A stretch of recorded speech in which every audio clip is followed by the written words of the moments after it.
आप सभी का स्टडी कॉपीज पे स्वागत है। आशा करते हैं आप लोग अच्छे तरीके से पढ़ाई कर रहे होंगे। यहाँ पर हम बात करेंगे एसडीएम सैलरी की कि आफ्टर 8th पे कमीशन आपको कितनी सैलरी मिलेगी। अभी फिलहाल 8th पे कमीशन नहीं आ रहा है क्योंकि राज्यों की हालत खराब है, उनकी वित्तीय हालत खराब है। वहीं केंद्र का भी वही हाल है। 8वें वेतन आयोग पे अभी कोई चर्चा चल नहीं रही फिलहाल, लेकिन ये पूरी संभावना है कि 8वां वेतन आयोग 2026 में लागू होगा। और जो सारी खबर चल रही है कि 2.87 गुना आपका फिटमेंट फैक्टर लगेगा, उसी के हिसाब से हम एसडीएम की सैलरी की चर्चा करेंगे। क्योंकि बहुत सारे लोग 2025 में यूपी पीसीएस का फॉर्म डालने वाले हैं। एसडीएम डीएसपी का उनका एक लक्ष्य है कि भाई एसडीएम बनना है, डीएसपी बनना है। तो ये एक मोटिवेशन का काम करेगा आपके लिए। यूपी पीसीएस से रिलेटेड कोई भी मटेरियल चाहिए पढ़ाई लिखाई का, तो हमारे टेलीग्राम चैनल पे मिल जाएगा। वहाँ पर हम बहुत ज़्यादा स्टडी मटेरियल प्रोवाइड करवाते रहते हैं। तो टेलीग्राम चैनल का लिंक डिस्क्रिप्शन में है, उसे आप लोग ज्वाइन कर लीजिए। चलिए बात करते हैं एसडीएम सैलरी आफ्टर 8th पे कमीशन कितना होगा। देखिए, जो एसडीएम होता है उसका पे बैंड जो होता है वो 15,600 से 39,100 रुपये होता है। ग्रेड पे की बात करें तो 5400 ग्रेड पे की ये जॉब होती है। पे लेवल इसका 10 होता है। मिनिमम बेसिक पे 56,100 रुपये होता है और मैक्सिमम बेसिक पे आपका 1,77,600 रुपये होता है। अभी जो आपका महंगाई भत्ता है वो 57% चल रहा है। तो इस हिसाब से अभी की जो सैलरी बन रही है वो 88,000 के करीब आपकी बन रही है। जब आपका 8th पे कमीशन लागू होगा तो जो आपकी न्यूज चल रही लगातार मार्केट में कि 2.87 गुना आपकी सैलरी में हाइक देखने को मिलेगा। देखिए, फिटमेंट फैक्टर के जरिए ही सैलरी में हाइक होता है। जैसे आपका 7th पे कमीशन था, तो जो मिनिमम बेसिक पे 7th पे कमीशन के पहले 7,000 रुपये हुआ करता था, वो 2.57 गुना होकर के 7th पे कमीशन में 18,000 रुपये हो गया था। तो उसी तरीके से अभी जो न्यूज चल रही है पूरी मार्केट में कि 2.87 गुना ही सैलरी बढ़ेगी आफ्टर 8th पे कमीशन, तो उसी के हिसाब से हम ये सैलरी देखते हैं।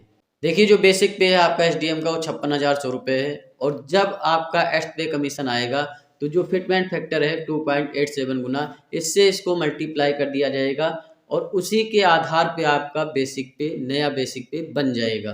तो इस तरीके से आप समझ सकते हैं कि 56,100 रुपये को अगर आप 2.87 गुना से मल्टीप्लाई करते हैं तो ये 2026 में जब आपका 8th पे कमीशन लागू होगा तो एसडीएम का जो बेसिक पे हो जाएगा वो 1,61,007 रुपये हो जाएगा। जैसे ही 8th पे कमीशन लागू होगा, डीएनएस अलाउंस जो कि आपका 57% इस समय चल रहा है या 2026 में लगभग 65% 70% के करीब हो चुका होगा, वो डीएनएस अलाउंस 0 हो जाएगा और वहीं से फिर हर 6 महीने में डीएनएस अलाउंस फिर से लागू होना चालू हो जाएगा। 3% 4% आपको पता है हर 6 महीने में डीएनएस अलाउंस यानी महंगाई भत्ता बढ़ता रहता है। तो एसडीएम का बेसिक पे 1,61,007 रुपये हो जाएगा आफ्टर 8th पे कमीशन। एसडीएम को आवास मिलता ही है तो एचआरए वो नहीं लेता है। अगर आवास उसे नहीं लेना है तो उस केस में एचआरए आपका जुड़ेगा इसमें।